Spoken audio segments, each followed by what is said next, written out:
Hello and welcome back to the My First Marathon podcast. My name is Taylor, and today I'm joined by a runner with 15 years of running experience under her, where she's been able to complete 10 full marathons and 13 half marathons. We touch on how her mom actually got her into running originally, how her relationship with running has changed a ton over time, and also how injury has impacted how she approaches training even to today. I'm excited to dive in, so without further ado, please welcome Rachel.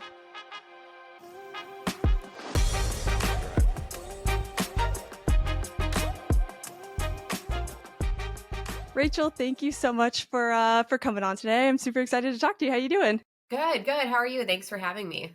Yeah, doing good, of course. I'm super excited to dive into your journey. We just talked about it a little bit, but Mhm. you've been in the running world for some time, so you've got, I'm sure, a wealth of knowledge to share with us today. No pressure. No, I'm kidding. But if you don't mind, maybe we'll start from the beginning. How did you get into running originally? Yeah, so going way back. So um I was never athletic growing up. I kind of dabbled in different sports. So I didn't start running until I think it was my freshman year, sophomore year of college, somewhere around there.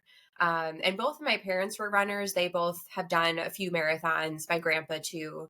But I was a rebellious teenager. I was like, I'm not running. I hate sweating. I hate all of that. Yeah, And in college, it was kind of one of those things. Like I wanted to offset the freshman 15. I had a guy that I was kind of dating that was athletic, and we would go to the gym, and I would run a little bit on the treadmill. Um, yeah. and so it was one of those things. I've been reflecting on this. I think I just kind of got to a point where I was like, actually, this feels kind of good, and I just kind of built up from there. And when I first started running, I would only run on the treadmill, like exclusively Mm, treadmill. mm, Um, yeah. too self-conscious to run outside or anything. And I don't even know. I was talking to my mom about this recently. I don't know how she talked me into it, but my first race was maybe a year after I had started running. And so I'm in the Twin Cities in Minnesota. I did the Twin Cities 10K. And that was kind of like, oh, I like this. Yeah, yeah, got the bug a little bit. Yes, it was like Yeah, my first real taste of, that community and the sure. fact that the endorphins, like that runner's high is a real thing. And I remember getting to the finish of that 10K. So I did that with my mom and my aunt actually. And I remember thinking, oh my gosh, I can't imagine doing 20 more miles on top of Yeah. this 10K. And from there, it was kind of in the back of my mind, like I knew I wanted to do a marathon at some point, but I wasn't quite there yet. Like I was like, that seemed like such a crazy thing to do. Right. Like, we'll stick with the 10Ks for now. And I Yeah. did, then I like dabbled. I did like some 10 milers, and that was like a big thing. So yeah, it was kind of like this, I guess, more of an organic thing. Like I was just in a place in my life that I needed like that outlet and that community. And I think it just kind of like stuck with me. Um, Yeah. yeah. Yeah, and I think that's a pretty common experience for a lot of people too. Falling into it kind of, I guess, by accident, or when you're searching for something else, and then running kind of finds you, and then Mhm. you end up sticking with it. So, Exactly. um, so when do you feel like if you remember, when do you feel like there was that transition from, okay, I'm just doing this maybe to impress this guy, or because I picked it up as a habit, to something that you really felt like you could, yeah, that you could go back to and like. Yeah, I mean, I feel like for me, it was really a confidence builder that just kind of stuck with me. And around that time that I started doing races and stuff like that, part of my story, I'm actually, I think, just over 8.5 years sober. And Oh, around that congrats! time, I was trying to stop drinking and kind of get out of like that party scene, like college Yeah, era. And running was kind of like that alternative place for me. And I think I kind of made that switch thinking, or I just kind of realized like, oh, I feel better, like both mentally and physically doing this. And it just was kind of like one of those habit changes that happen. And I mm-hmm. was making some other changes like with nutrition and stuff like that too. Um, and so I feel like that was kind of the biggest thing for me. Like it became something to do for myself. And, I think especially training for a race, it's that process of showing up for yourself each day and having like a plan and like following through and that's very much my personality too. I'm kind of type A about stuff like that. So it just kind of like clicked for me at least. Yeah, yeah, it gives you something to shoot for sure. I feel like I'm pretty similar, type A. Mhm. Having a race schedule, having something Yes. that I can accomplish every single week, like Mhm. the list checking Yeah. I feel of like it a all lot of is right like helpful. that. Yes, yeah, I agree. I agree.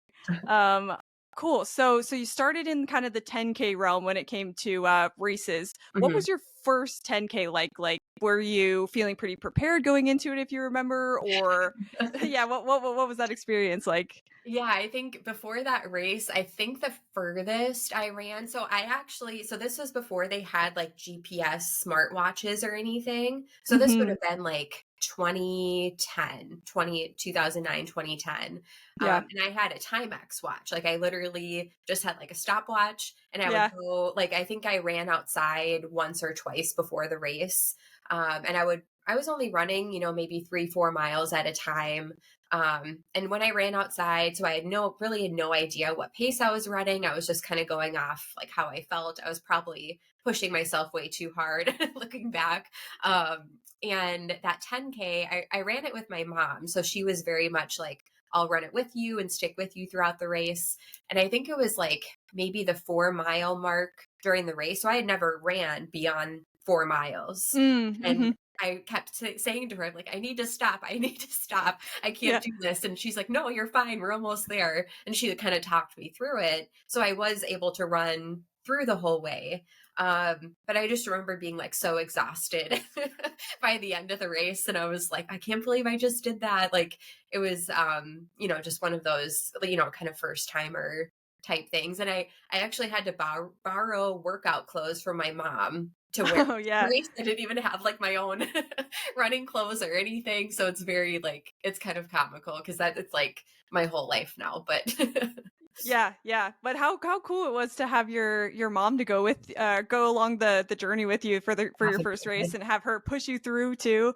Yes. Borrow some clothes, that helps as Yeah. well. But yeah, that's really cool that you had that support system early on. So Yeah. so from there you cross the finish line. You mentioned kind of getting the bug or starting to feel like, okay, maybe this is something I like from here. What came next? Were you thinking I'm gonna keep doing this 10K world? Were you thinking half marathon? What was coming next? Yeah. So I think looking back, I want to say for the next couple years after that, I think I jumped right into doing 10-mile races next. Mm. Again, because I feel like my mom and I kind of joke now. She's like, I didn't know like I was opening up this whole can of worms. Like Yeah, she's like, I had yeah, no idea you were gonna go like this crazy with it. yeah. But I think the next year, her and I did a 10-mile race together.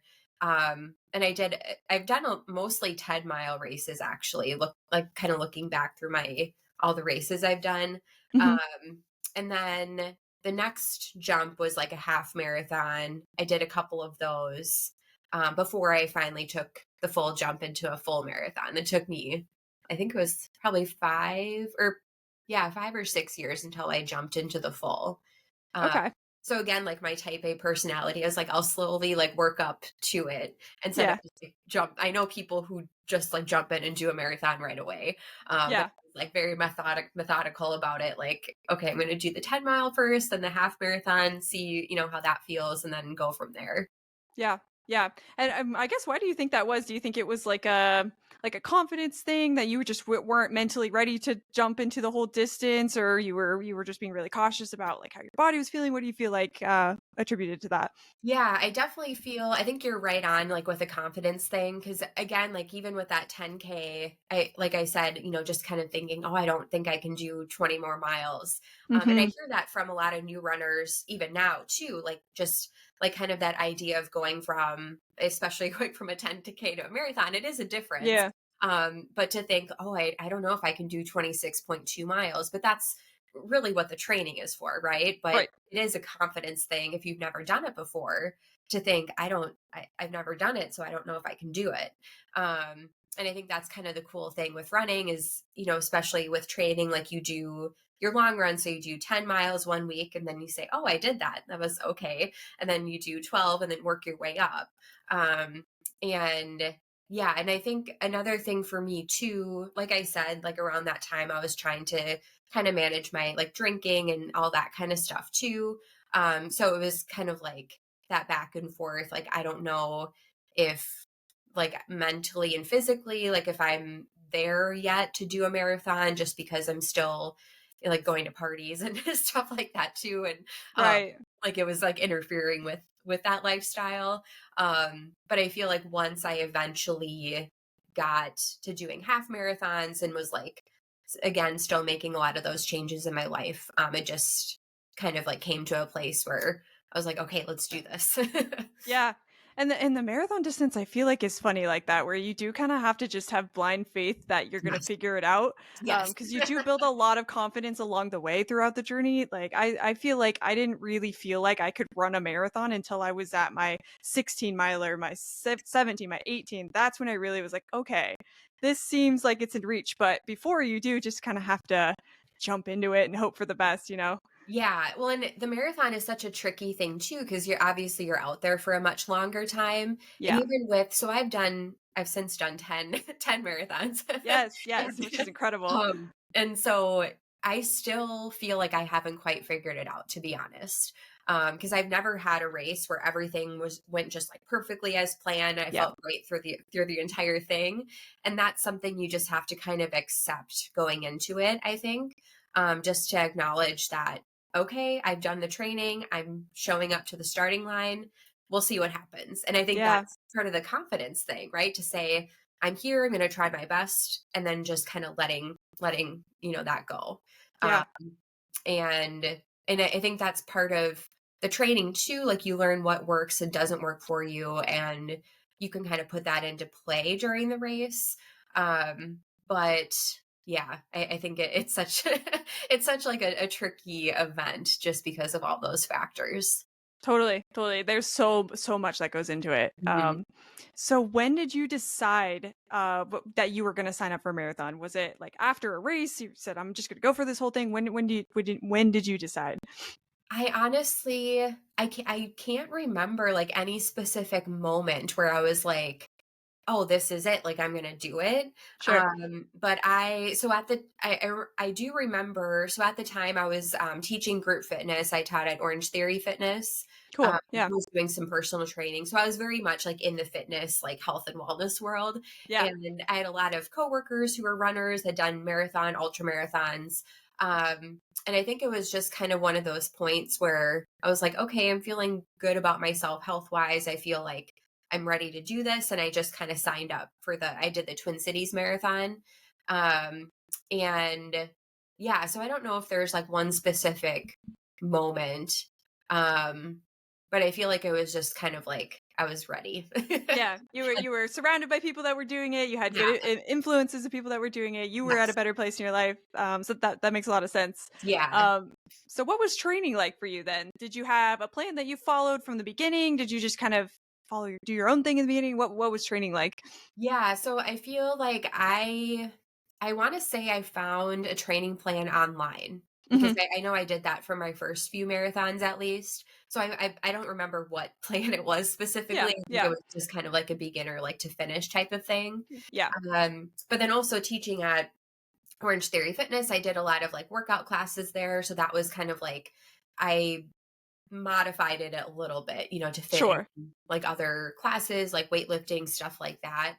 And so I've been very injury prone with like my entire marathon experience. So I Mm, did develop runner's knee pretty bad in both mm, knees. And I think the longest long run I got up to was maybe 14 miles. mm. And then I actually couldn't run at all for 5 weeks before Oh, the race. geez. And so it was very much like, we're signed up, we're going to do this, we're just going to finish. My Yeah, training was not ideal at all. And it was still like, I mean, it was my first marathon, so it's still very memorable, but it was rough. right.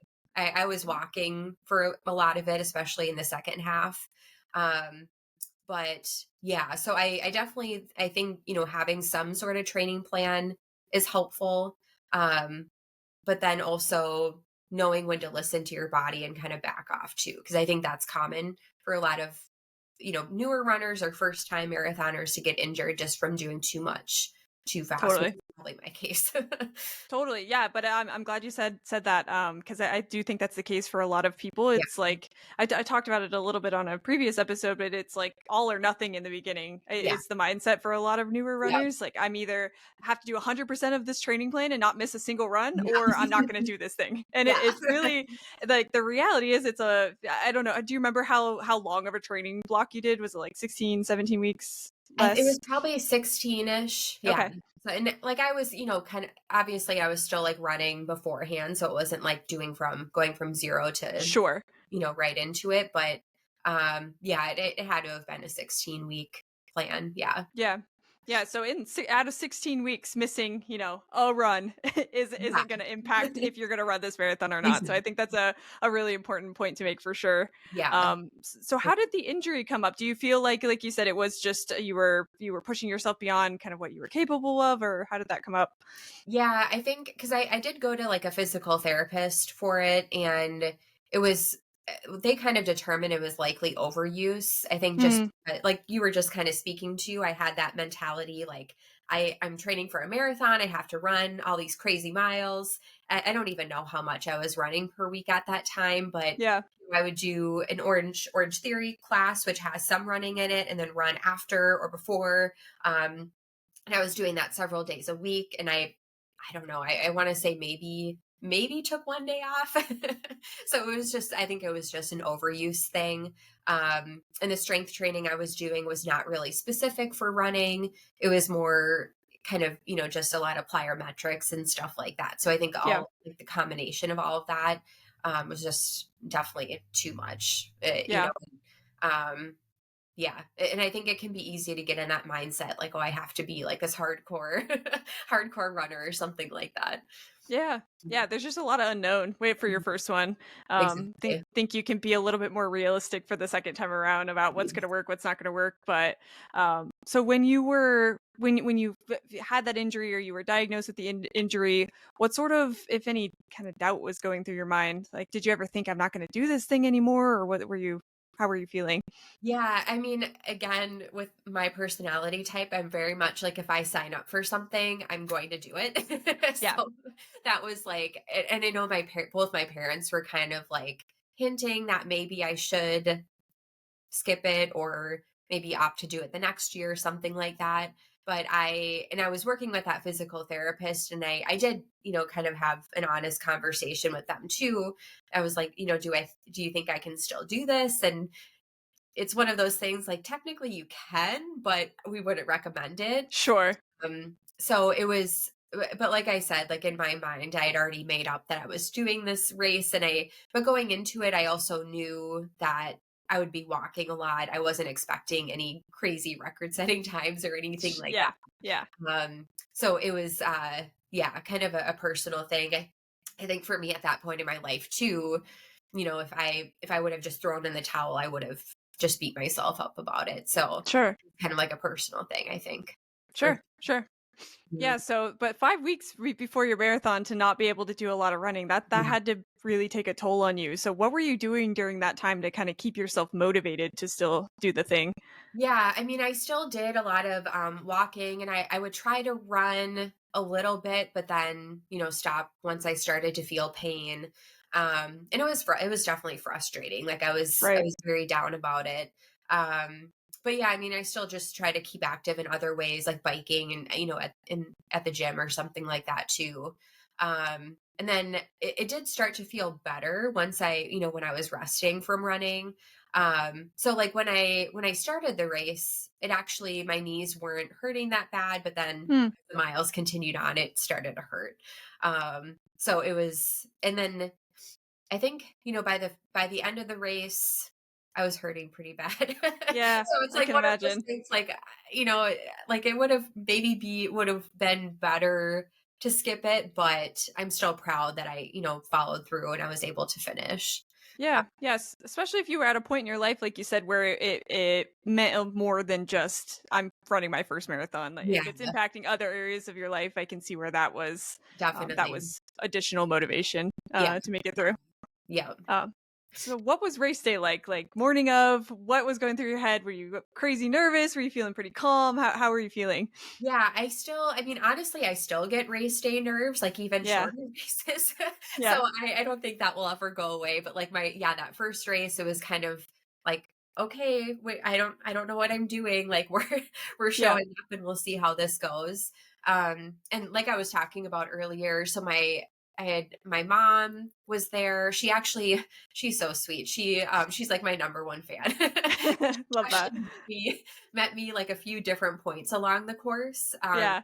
I don't know if you're familiar with the Twin Cities Marathon, but it kind of loops around Minneapolis through St. Paul, and like it is pretty spectator friendly. So she was Mm, able to meet me up at a couple different points. Like she would have a banana or like water for me. that's the um, best. yeah. And then my grandparents were at one point more near the end of the race. My stepdad and my aunt. So like I had a lot of people throughout. Yeah, you had a crew. Yeah, so that was really helpful. And so getting there race morning, my mom dropped me off. So yeah, I was still in college at the time. So yeah, so she dropped me off, and then it was kind of like, okay, we're doing Here we this. go. Yeah. Just the energy, because it is one of the bigger races here in Minnesota. So like the energy of all the people and like like that's one thing I love about marathons. There's so many different types of people that are there doing the race. So you have like the super elite, super speedy people, more of the back of the pack, like let's just get under the finish, the cutoff time. So it was fun, kind of talking to other people in my corral, and there's a few other first timers and stuff too, so that was helpful. um and then the race starts, and it is just, it's like, oh, I get chills. Yeah. um and I probably cried at one point or a couple different points. That's just how I am. But um and yeah, I mean, I think just kind of from there, like throughout the race, I remember talking to so many different people throughout the course and like cheering each other on. So yeah, it's such a cool experience. Yeah. And the back of the pack is where the most supportive people are, Yes. I feel like. And those are the best Yeah. conversations and people that are just here to finish. Yeah. So that's great. So when did you start to feel like you had knee pain? Was it pretty early on in the race, or where did that start to come up? I would say probably just after the halfway point. Like the first, because I remember the first half like being pretty reasonable, and like looking Hmm. at my my splits and stuff, I was pretty steady. Like, so I must have been running up until that point. And then Hmm. the last, like, I don't know, I want to say 6 or 7 miles of the race, you go steadily up like a hill. Mm, And I think that's when my knees really started bothering me, just with that incline. And it's not a super big hill, it's just like a steady. which is Um, almost worse, I feel like, when it's yes, just just straight consistently over. uphill. Yes, yes. So like yeah, probably the last 10K, if not more than that, I was doing more of a run walk type of thing, just because my knees hurt. And I think that's the toughest part of the race too in general. So, Yeah. um, so yeah, it was kind of like, but it's very much a mental game. Like even for me now, like just to think, okay, you've already made it this far. Like, let's just finish. Yeah. Like, Yeah. whatever you have to do, even if you're walking it in, I think it's such a mental thing for sure. Totally, totally. So what were you saying in your head, if you remember, that to keep yourself going? Like, did you have any mantras you were saying to yourself, anything like that? Yeah, I feel like one of my favorites, and I've heard this from a lot of other people too. It's like Mhm. just keep moving forward. Like it, Mhm. like especially if your race is not going well, I think that can be a good mantra to have. Like just to think, like, okay, we're just trying to finish. Like we're not trying to run 5 minute miles or anything Right. crazy. Like let's just keep moving forward, because that's what we're doing, right? That's part of like the whole thing. It's not, you don't have to run X pace to do a marathon or whatever distance. So that's been a big thing for me. And I just, um, yeah, I think that's probably the main one. Um, Yeah. I'm trying to think of any others, but Yeah, that's a good one. Just put one foot in front of the other. As long as you're making progress towards the finish line, you're doing what you trained for sure. exactly. Yeah. So then the finish line, like what was that feeling like crossing the finish line for your first time? Yeah, I think, well, especially with the Twin Cities Marathon, it's still like it's one of I've done that race 4 times. Oh And wow. yeah, and they do the Twin Cities 10 mile with a part of the same course too. Mm, So you mm, come down this big hill and then you see the state capitol in the background, and they have cool. a couple fire trucks like with the American flag in the background, and that's where like a lot of like the crowd support is, like everyone cheering as you're coming down the hill. And make me cry. um Yeah.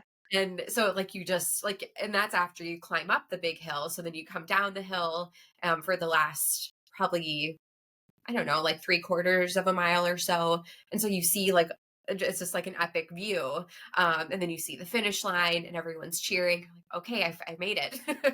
Like I Yeah. can't believe I did that. So it's like, again, it's very much like a mental kind of like that, like euphoric feeling Yeah. almost.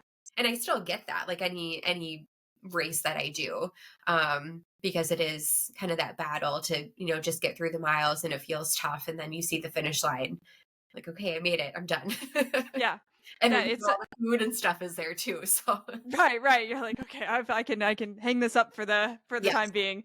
But it is such an undescribable feeling. I feel like it's cool to hear you who've ran 10 of these things that you still feel like that when you cross Yeah. the finish line. Like Mhm. it's still that feeling of like, oh my, everything that I trained for is coming to a head right now, and I'm about to finish Exactly. this thing.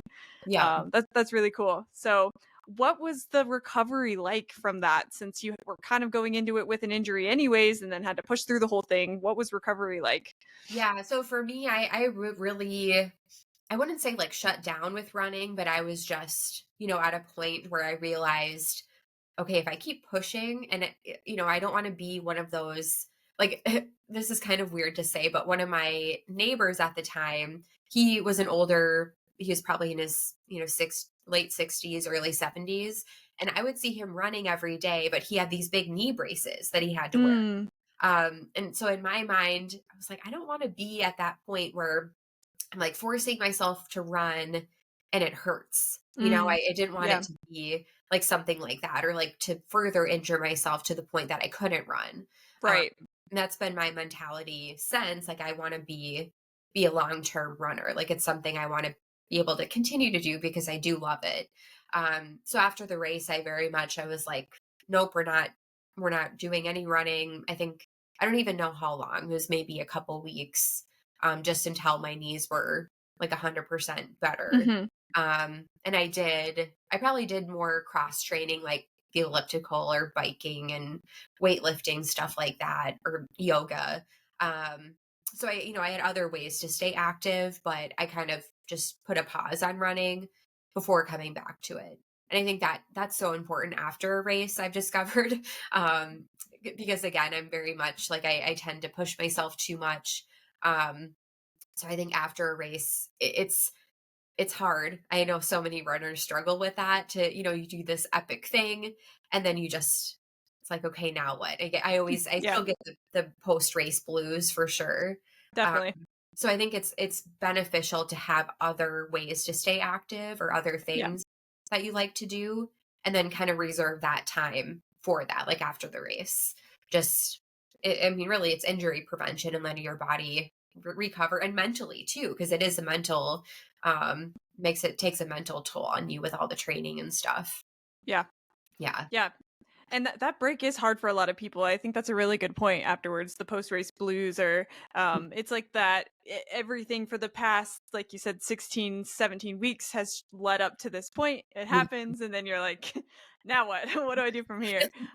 Most people will sign up for another race. Mhm. But I do think it's important, like you said, to take a little bit of time just to like do a little check with yourself. Like, Yeah. am I good? Am I ready to take this on again? Just take Yep. some time to yourself. Yeah, Um, exactly. so after that 2 week period where you let yourself kind of recover, did you get right back into it, like sign up for another race, or just slowly started to work your way back into a habit?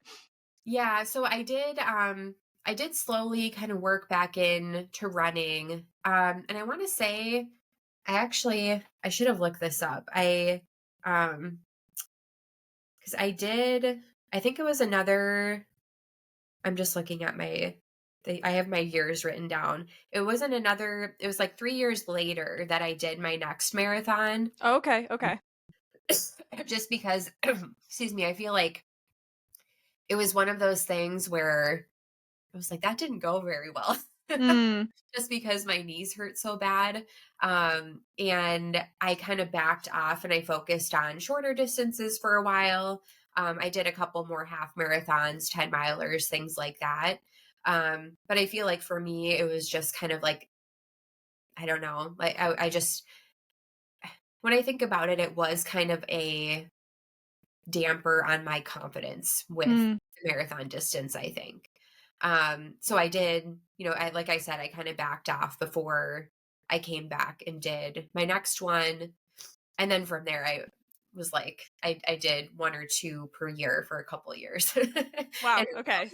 So it So you was, you turned the corner at some point. yeah. But I think I needed kind of that pause to, just kind of make sure like everything was feeling good. And like I said, I didn't want to jump right back into another marathon and just be injured again.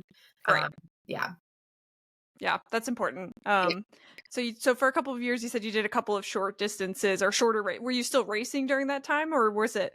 Yeah. Yeah. Yeah. So I did, and I think during that time too, I'm trying to do, yeah, I mean, I feel like I had a lot of life changes, like just new Hmm. jobs and moving and stuff like that. So I think that kind of played a role into it. But Sure.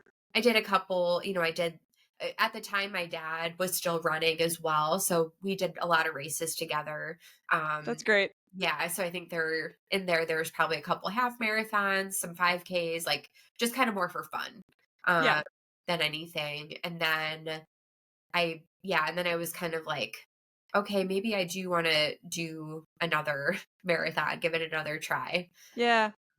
And around that time as well, I just remembered this. So my grandpa, who is a runner, he was diagnosed with multiple myeloma, which is a bone cancer. Mm, And so for the next marathon I did a fundraiser for the Leukemia Lymphoma Society. that's And that great. was kind of like my motivation to do it because his health wasn't doing very well. And I wanted to do like a marathon, like in honor of him, like when he was alive. And so that was kind of like my motivation. And then I, kind of got back into it from there.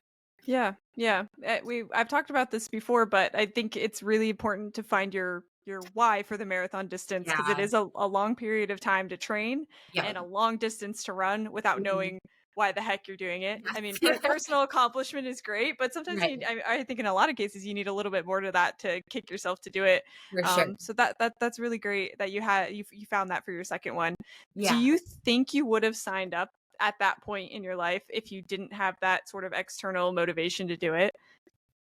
Honestly, it's hard to say. Like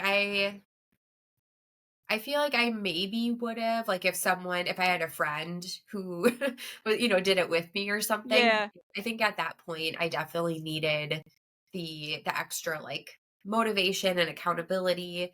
A lot of times when you like do a fundraise for an organization, they'll have like a training group or a training plan and like extra Yeah.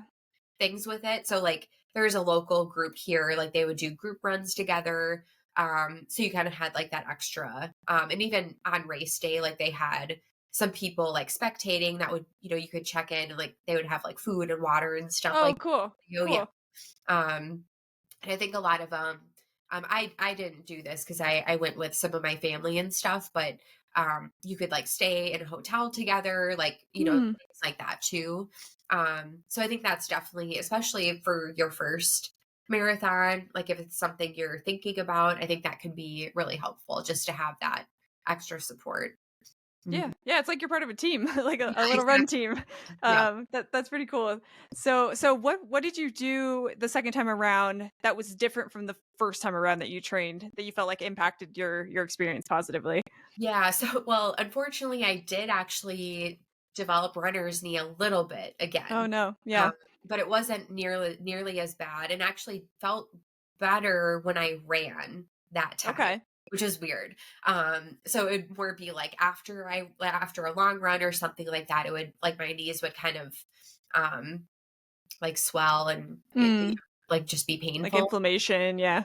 Yeah, so, like, during the race, it was fine, which was good. But I think what I did differently is I had, I guess, like, a more specific training plan. Like, I had more of, like, a goal time that I knew was realistic to aim for, um, and I just didn't do as much, as much running, just because I knew that I had overdone it the first time. Um, so I think that was like the biggest difference for me. And then I kind of figured out nutrition is a big part of it too. Because Yeah. I still laugh. My first marathon, I think I only had one banana the entire race. Oh my gosh, for the whole thing. Don't even That's know wild. if you had breakfast in the morning. I don't remember. So I definitely figured out like, oh, maybe if I eat something, I'll feel better. Yeah. And water too, and just like hydration. Uh, Yeah. so that made a big difference for me. But like even that second race, I still wasn't eating enough, like compared to what I have now. But it Yeah. still, I kind of realized like, oh, that's actually part of it too. um, Sure. so like was kind of getting more into it with that. Um, and yeah, I guess those are kind of the two main differences. So, because I kind of had that first experience to go off of, and I knew, like, okay, now I'm going to do this different. And I feel like every race I've done since then, like, I feel like every race you learn something new, whether Definitely. it's about yourself or your nutrition or mentally, like your mental game. Um, so yeah, I think those are the big things. Yeah. And do you remember what your sort of nutrition strategy was? Like how often you were taking fuel on a long run or anything that stood out to you from that? Um, I think I don't know if I even had like a specific like timing of my nutrition, Mhm. but it was just kind of like I would do like the honey stinger waffles or like I Yeah. would find the gels and stuff Yeah. like that to see like what I could actually get down. Because I was always standoffish about a lot of that stuff because I felt like I don't know if I could eat when I'm running, or it seemed kind of counterintuitive to like Yeah. eat and run. Like it seemed like weird to me because as I started running, it was like a way to like manage my weight, so it Yeah. seemed like kind of backwards. But then once I understood, oh, the food is your fuel, Yeah. is Yeah. like humorous to me now because I'm like, okay, duh. Um, Yeah. Yeah. but so it was kind of like I would just have like a waffle, like every couple miles or something like that. Um, or when I started to feel like I needed it. But now I've kind of figured out like exactly like the timing and stuff just because Yeah. I've done a lot more. But and everyone's so different with that though. Like Totally. I know some people that will have a gel every 20-30 minutes and some do once per hour. So I think that's you just have to just and that's part of the training, right? You experiment Totally.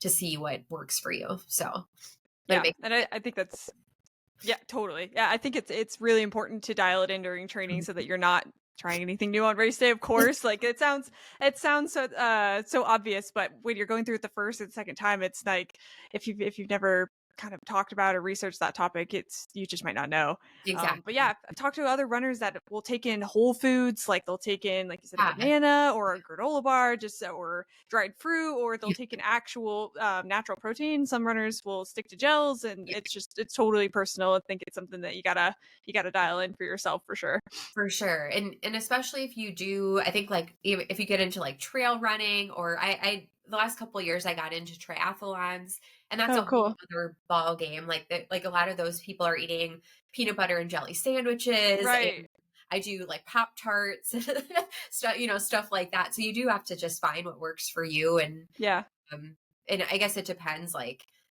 what intensity you're running and stuff like that too. Like I think that can make a difference. And everyone's stomach is so different like what you can handle. So Totally. yeah. Totally. So for your second race experience, I guess just kind of walk us through it. How did it go? Like, yeah, you said that you typically get pretty nervous, so I imagine you were still feeling those same nerves on race day. But what was the second time around like for you? Yeah, I mean, I felt a little bit more like I kind of know what I'm doing. Yeah. Maybe not quite pro, but I felt like I, knew what to expect or, what I was getting into. And that race I did Grandma's Marathon, which is Mm, here in Duluth, Minnesota. yeah.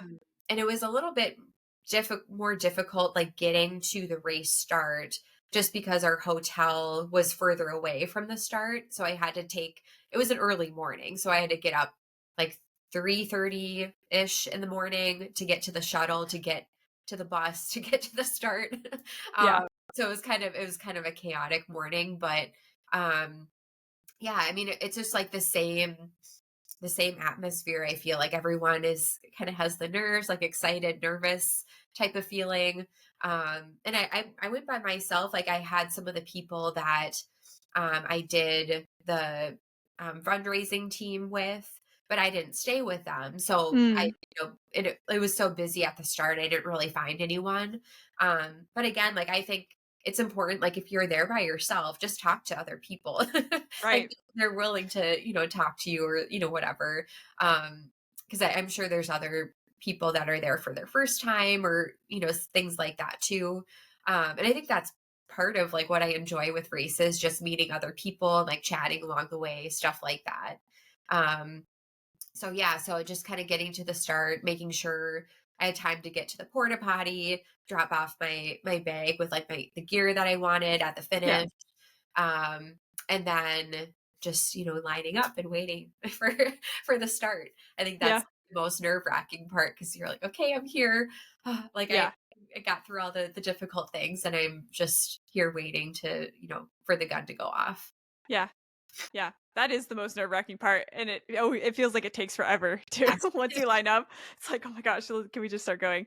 exactly. Um, where do you feel like for your second one, your best miles were, and where do you feel like you kinda hit a wall or struggled a little bit more? Yeah, I feel like every race I've done, I do typically hit the wall like mile 17, 18. Mhm, Um, and I think for me, it's more, I mean, probably some physical, but it's more the mental part of mhm. it to think, okay, I've already made it to, 17 miles, but I still have, X number of miles to go. Yeah. And it Yeah. still seems so far away. And then you're starting to feel fatigued. Maybe your heart rate's getting higher. It just everything starts to feel harder, or at least hopefully you get that doesn't start earlier than that. But and so I think that's where having those like mental like mantras can be so helpful, is just to kind of talk yourself through it. And actually I thought of another one just as I was talking. Yeah. To say it's meant to be hard. Like I think you get to that Mm, point in the I race, love that. it doesn't feel as easy as the first half. Like it's not supposed to feel easy. Like Right, if you're running right. a marathon, it's not supposed to feel easy at this point, but you can still do it. Like it doesn't mean Yeah. that it's impossible or that it's, too hard that you have to stop. And I think that's something that's helped me, when I get to the kind of those walls. Um, I think for some people they do kind of get like more the physical wall feeling where like your legs are just super heavy and Mhm. you're like, okay, I can't maintain this pace. And that might happen. But again, it's just kind of that forward movement, and talking yourself through it. I think that's been the biggest thing for me, when I Yeah. get to those points. And especially that second one, I think the pace I think I was getting too pace focused, thinking like, oh, I have to run this pace or, I want to run this time. But and sometimes you can, like sometimes it is realistic and things just work out. Like, okay, I hit my goal time. But like we were saying earlier, never know what will happen. Right, right. To kind of pivot from that too. Yeah. Yeah, always have to be flexible. Yeah. I think it's pretty rare that, like you said, even in the beginning, that everything works out the way that you Yes. planned it. Yeah. So just I think have some grace with yourself, with your goals for sure. Yeah. Did you feel like for your second one that you were a little bit more pace focused because there was no pressure for the first one? Like you were going to PR either way because it was your first one. Is that why you think the pace came up more the second time around? I think so. And like and I feel like both of my parents, like they, just because they are runners too, they would say things like, oh, I think you could run this time, or you should do Oh yeah, like a 4 hour yeah, marathon, whatever. And so I had in my head, like, I want to run whatever time.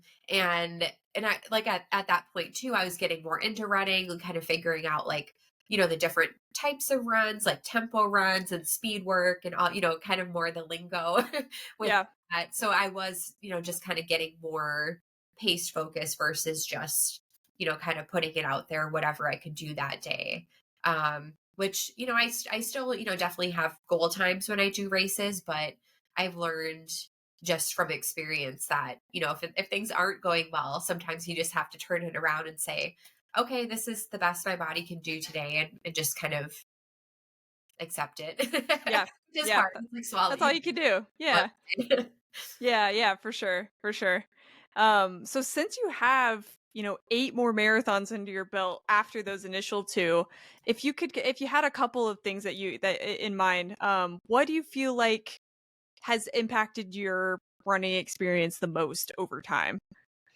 Yeah, I mean, I think like we were talking about, I think the biggest thing is, and like I think this is really the beauty of running. It's such an individual thing. Mhm. So it's not a one size fits all, because especially like with social media and stuff like that, I see a lot of influencers saying, "Oh, you need to, always eat XYZ before your runs, or you need to do this or this, or here's what I do." And so you see and hear all these recommendations, but at the end of the day, if it doesn't work for you, you don't have to do that. Yeah. So I think that's the biggest thing. And I know I have so many other like friends in the running community here who they solely do races just because it's fun. Yeah. They never have any goal time. They're like, I'm just out here for a good time. I'm not, running hard or anything. Um, and then others who are like super like I need a PR and like all Yeah. have a super like specific goal, and that's great. Like you have to kind of find your purpose and what it means to you. And with training too, like to just discover what works well for you. Um, it, I think that's the biggest thing. Like you can't make it, into something that has no meaning to you. I think that can help you stick with it too. Um, if you make it your own. Yeah. Yeah. Yeah, and I think that's what's great also about the running kind of community is there's space for all those types of runners. There's a community for you no matter what you're looking to do, whether Yeah. you're looking to Boston qualify or you're just looking to run races for fun, like you said. I think there's a space Exactly. for everybody, and it's different than every other sport. Not everybody could pick up a basketball and go be a basketball player, but Right. anybody can kind of get outside and run. So I think Right. that's a really cool point. Mhm. Um, Cool. So what do you feel like if you had anything, what do you feel like you would give, or let me rephrase, if somebody was looking to run their first marathon, what advice would you recommend? I think honestly, the biggest thing is just having a training plan of some sort.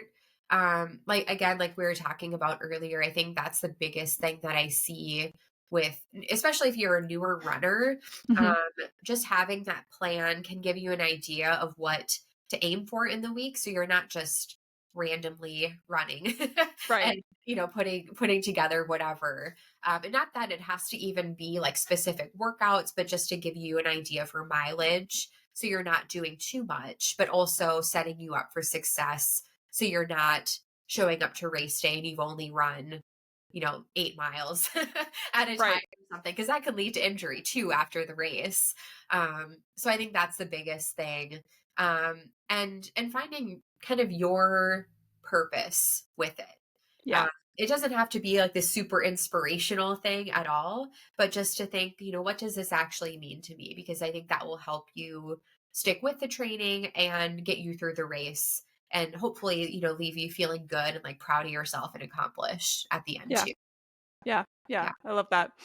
Um, what do you feel like your recommendations would be for somebody early on that is thinking about nutrition, since we talked about that a little bit.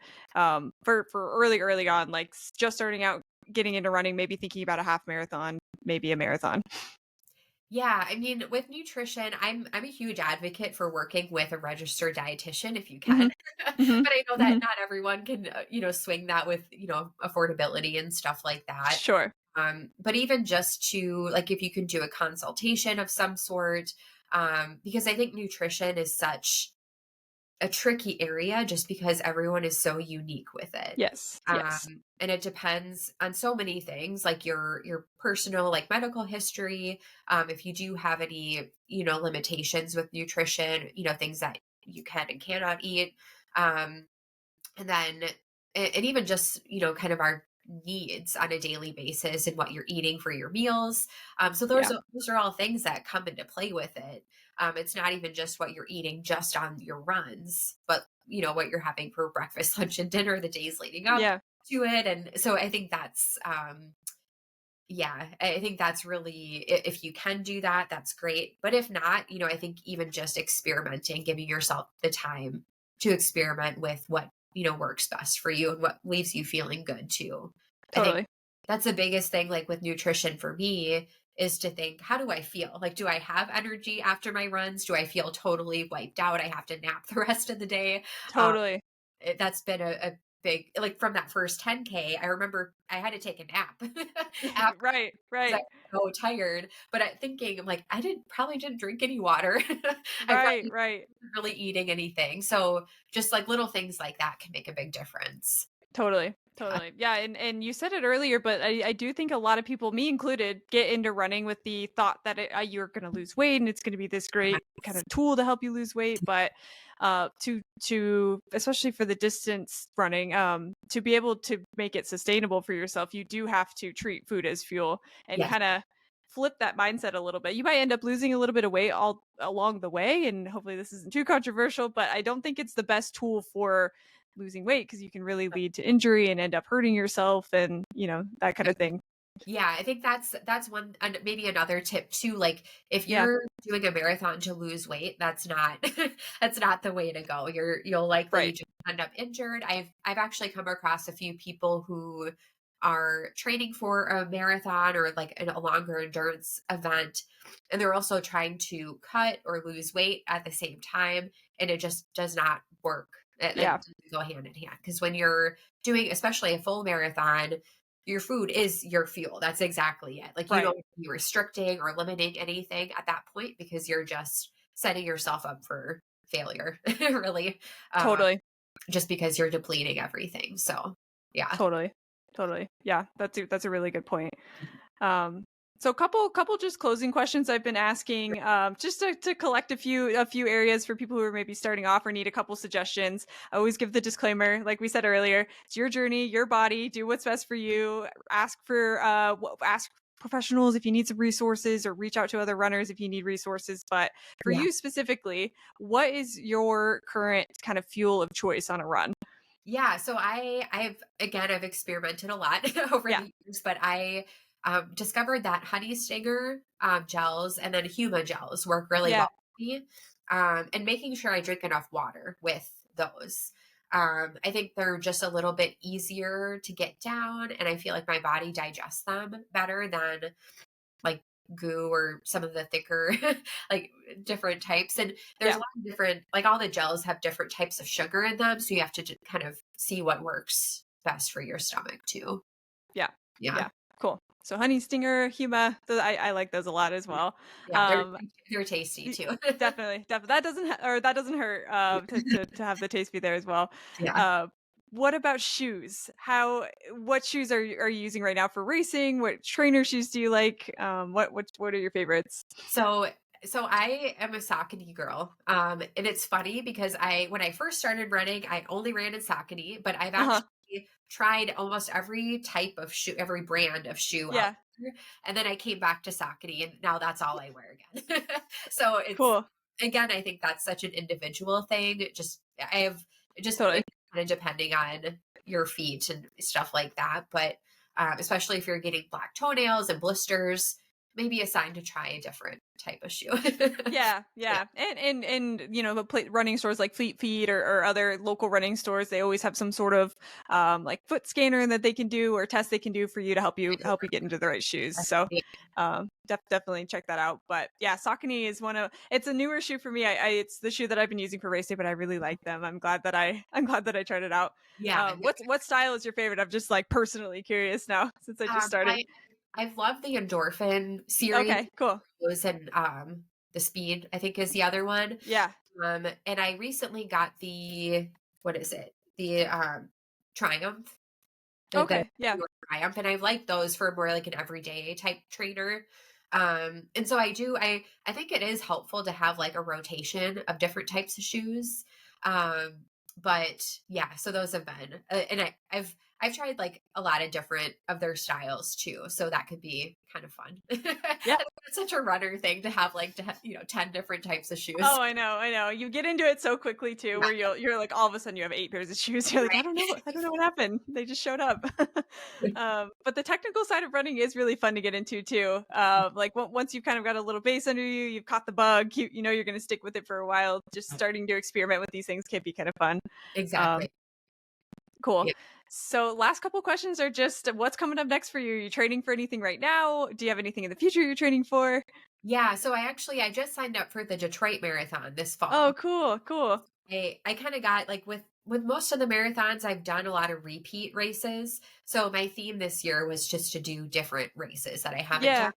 Yeah. Um so I'll do that one in the fall, and then so last fall I did my first Ironman. So Oh, I'm wow. signed up for my second one this next, not this coming summer, but next year summer. Um Amazing. it's like another whole other thing that I started kind of getting into as well. But Yeah. so those are like my next big things. Dang, I could film with you for another hour just talk like picking your brain about the Ironman because that's something I really want to get into as well. And you Yeah. said you've been in the triathlon world for a bit now as well, right? Yep. I think it was like 5 years ago I started doing some of the shorter distance, and I think again like with running I just kind of needed a break from just running. Uh, Yeah. I do like I like biking and other stuff too, so that was kind of my way to incorporate all those things. That's so cool. I might be messaging you once I finally get the courage to do something like that because that Yeah. that is definitely something I'm interested in. That's really cool. So it's got lots coming up for yourself then that you're focused on. So then I guess the very last question is just where can we find you? And anything else that you want to plug? Yeah, no, definitely. I mean, feel free to follow my Instagram is pretty much all of my running and triathlon stuff. So it's Yeah. Raz, those are my initials. So RAZ runs MPLS Minneapolis. So definitely feel free to follow me on there. I think that's kind of my outlet. Like I need somewhere to talk about all my running and fit Yeah. stuff. So Yeah. Cool, yeah, cool. Well, and I'll put your handle in the show notes too, so everyone can follow you there. yeah. But yeah, thank you so much for walking us through your first marathon experience. I learned a lot. I'm sure everybody learned a lot. So really appreciate you coming on and talking to us today. Cool. Yeah, no, it was kind of a good trip down memory lane. So Definitely. it's been a while. I realized so this fall will be 10 years from my first Oh marathon. wow! Yeah, Congratulations. That's awesome. I think. That is, and you've got a whole road ahead of you from here. So Definitely. lots to look forward to. Yeah. But yeah, thank you so much again. Awesome to talk to you, and looking forward to following along with your journey from here. Thanks, Taylor.